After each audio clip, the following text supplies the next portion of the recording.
Au cœur de la marche des vivants, donc cette année, des milliers de participants depuis le monde entier qui sont venus ici au camp d'Auschwitz pour se souvenir des 6 millions de juifs tués pendant la Shoah.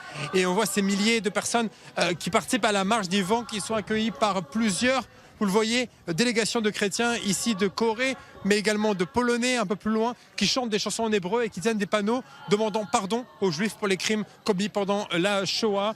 La foule continue de sortir depuis le camp d'Auschwitz pour se diriger vers le centre de Birkenau.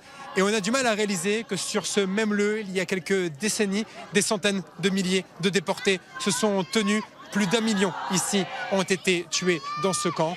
Je propose d'écouter le témoignage de certains participants.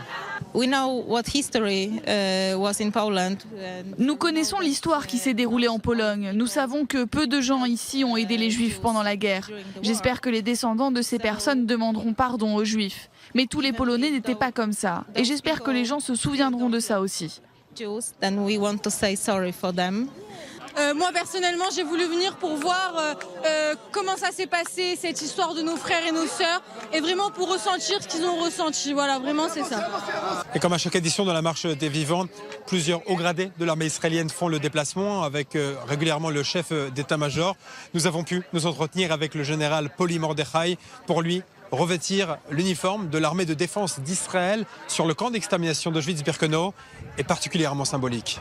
De la Shoah à la résurrection, dans quelques jours, nous fêterons le 70e anniversaire de l'État d'Israël. C'est le lieu ici pour affirmer la force et la puissance de notre armée qui est capable de dire au monde « plus jamais ça » et de défendre l'État d'Israël et le peuple juif. Ce sont sur ces marches tristement célèbres de Birkenau que s'achève la marche des vivants. C'est également là que s'achevait malheureusement la vie de beaucoup de déportés puisqu'ils étaient conduits vers une mort quasi certaine. Peut-être que ici commencera une nouvelle page de relations entre Israël et la Pologne puisque les présidents polonais et israéliens ont marché ensemble aujourd'hui.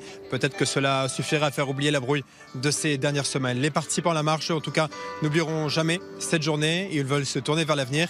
Ils posent des messages le long des rails à l'intention des prochaines générations. Par exemple, ici, on peut lire « Il faut commencer à apprendre de notre passé ».